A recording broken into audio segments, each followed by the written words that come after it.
AP CM Chandrababu Naidu పాలనలో క్రమక్రమంగా తన మార్కు తీసుకొచ్చేందుకు ప్రయత్నిస్తున్నారు. నిన్న జరిగిన కేబినెట్ భేటీలో కొన్ని కీలక నిర్ణయాలు తీసుకున్నారు. రివర్స్ టెండరింగ్ విధానాన్ని రద్దు చేస్తూ నిర్ణయం తీసుకుంది మంత్రివర్గం. డిజిటలైజేషన్ దిశగా అడుగులు వేస్తోంది ఏపీ ప్రభుత్వం. ఈ క్రమంలో మొదటిసారి పేపర్లెస్ ఈ కేబినెట్ సమావేశం నిర్వహించింది. అజెండా మొదలు నోట్స్ వరకు అన్ని ఆన్లైన్లోనే మంత్రులకు అందజేశారు. రివర్స్ టెండర్ విధానాన్ని కేబినెట్ రద్దు చేసింది. పాత విధానంలోనే టెండర్లు పిలిచే ప్రతిపాదనకు మంత్రివర్గం ఆమోదం తెలిపింది.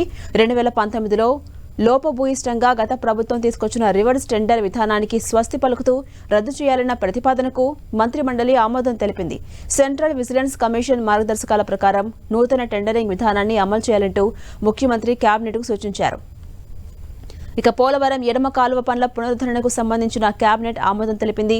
ప్రస్తుత పనులు చేపడుతున్న కాంట్రాక్ట్ సంస్థతోనే పనులు కొనసాగించేందుకు కేబినెట్ అంగీకారం తెలిపింది. అలాగే ఎక్సైజ్ శాఖ పునర్వ్యవస్థీకరణకు కేబినెట్ ఆమోద ముద్ర వేసింది. ఇక పట్టాదారు పాస్ పుస్తకాలపై జగన్ పేరు, బొమ్మలు, రాజకీయ పార్టీల లోగో తొలగించేందుకు కేబినెట్ ఆమోదం తెలిపింది. 21.86 లక్షల పట్టాదారు పాస్ పుస్తకాలపై కొత్తగా రాజముద్ర ముద్రించి ఇవ్వడానికి కేబినెట్ ఆమోద ముద్ర వేసింది. 77 లక్షల సర్వే రాళ్లపై మాజీ సీఎం జగన్ బొమ్మ తొలగించి వాటిని వినియోగించేందుకు కేబినెట్ ఆమోదం తెలిపింది. 22A ఫ్రీ హోల్డ్ భూముల వివాదాలపై రెవెన్యూ సమ్మిట్ల నిర్వహణకు మంత్రిమండలి ఆమోదించింది. ఇక కొత్తగా 2774 రేషన్ దుకాణాల ఏర్పాటుకు కేబినెట్ నిర్ణయం తీసుకుంది. కొత్తగా ఏర్పాటు చేసిన రేషన్ షాపుల్లో ఈ పాస్ మిషన్ల కొనుగోలుకు సంబంధించి 11.51 కోట్ల నిధులను విడుదల చేస్తూ కేబినెట్ నిర్ణయం తీసుకుంది. టెండర్స్ యొక్క స్ఫూర్తి ఉందో ఆ స్ఫూర్తికి తూట్లు పొడిచి ఈ టెండర్ విధానాన్ని తమ గుప్పిట్లో పెట్టుకుని తమ వాళ్ళకి కావాల్సిన వాళ్ళకి వర్క్లు ఇవ్వాలనే విధానంలో ఈ రివర్స్ టెండరింగ్ విధానాన్ని ఉపయోగించుకున్నది అనేది అందరికీ తెలిసిన విషయమే.